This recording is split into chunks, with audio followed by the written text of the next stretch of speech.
पूरा सिस्टम उड़ा दिया है, चोरी हो रही है।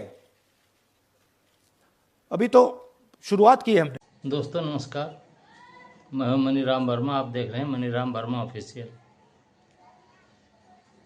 दोस्तों, जब से वोटर लिस्ट को लेकर श्री राहुल गांधी जी ने प्रेस कॉन्फ्रेंस किया है, तब से इस विषय पर बहुत बहस हो रही है।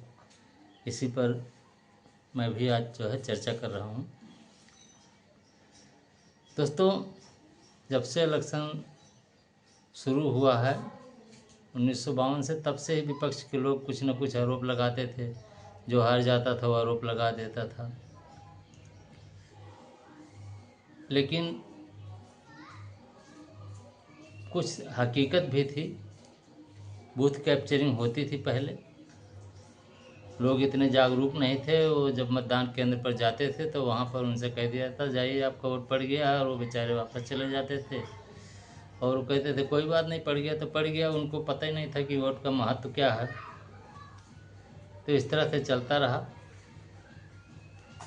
उस समय पर काफ़ी क्राइम भी होते थे, दंगा फसाद होता था पोलिंग बूथों पर, जान माल का काफ़ी हानि होती थी।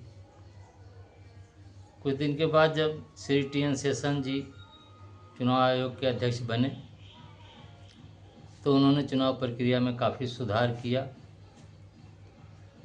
सुरक्षा की दृष्टि से उन्होंने होमगार्ड पुलिस के साथ साथ मिलिट्री के जवानों को भी बूथों पर तैनात किया, जिससे दंगा फसाद रोकने में काफ़ी सहयोग मिला और लगभग ठीक ही चल रहा था।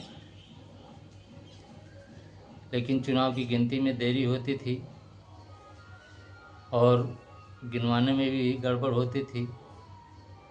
और उसमें जब फोल्ड करते थे तो उस समय फोल्ड करते समय स्याही दूसरी जगह लग जाती थी, तो काफ़ी वोट अनवैलिड हो जाते थे। इसको सरल बनाने के उद्देश्य से कांग्रेस ईवीएम मशीन लेकर आई। लेकिन जब कांग्रेस ईवीएम मशीन लाई तो उसका विरोध भारतीय जनता पार्टी के शीर्ष नेताओं ने किया था। उन्होंने कहा था कि ईवीएम से निष्पक्ष चुनाव नहीं हो सकता। दोस्तों, अब ईवीएम पर भी काफ़ी बवाल हो रहा है। विपक्ष कह रहा है कि ईवीएम गलत है, ईवीएम का मिसयूज होता है, इससे फर्जी वोट पड़ते हैं, ईवीएम में वोट बढ़ा दिए जाते हैं। इस तरह के बहुत सारे आरोप लगा रहे हैं। आंदोलन भी होता है और महमूद प्राचा जी जैसे लोग तो रात दिन इस पर जाने माने वकील हैं, रोज़ इस पर बात करते हैं ईवीएम बंद होना चाहिए। श्री राहुल जी ने वोट के गड़बड़ी पर सवाल उठा दिया, तो सवाल उठा दिए। वो विपक्ष के हैं, उनका हक भी है सवाल उठाने का। इससे पहले श्री राहुल गांधी जी ने चुनाव आयुक्त के नियुक्ति के प्रक्रिया पर भी सवाल उठाया था, क्योंकि पहले चुनाव आयुक्त की नियुक्ति के लिए जो कमेटी होती थी उसमें 3 लोग होते थे। सुप्रीम कोर्ट के जज होते थे और सत्ता पक्ष के विपक्ष के सब होते थे। तो उसमें जब तीनों का सलाह बनता था तभी चुनाव आयोग का अध्यक्ष बन पाता था, आयुक्त बन पाता था। तो उसमें काफ़ी संभावना थी कि निष्पक्ष चुनाव आयुक्त का चयन हो सके। लेकिन अब क्योंकि सुप्रीम कोर्ट के जज को निकाल दिया गया है, तो सत्ता पक्ष के 2 सदस्य होते हैं और एक विपक्ष का होता है। राजनीति में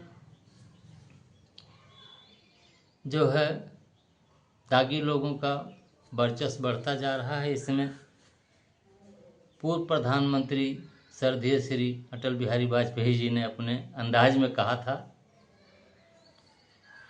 कि हम लोग के यहाँ पहले क्रिमिनल किस्म के लोग शरण लेने आते थे, फिर धीरे धीरे वो लोग हम लोगों का चुनाव प्रचार करने लगे। उसके बाद में उन्होंने देखा कि ये लोग हमारी वजह से जीतते हैं, तो वो खुद ही चुनाव लड़ने लगे और जीतने लग गए। तो दोस्तों, भारत की राजनीति कहाँ जा रही है, किस दिशा में जा रही है, लोकतंत्र बचेगा नहीं बचेगा, इस संबंध में हम क्या कह सकते हैं, तो इसी में क्या कहें, मर्ज बढ़ता ही गया जैसे जैसे दवा किया, जैसे जितना सुधार का काम होता गया उतने उतने संदिग्धता बढ़ती गई।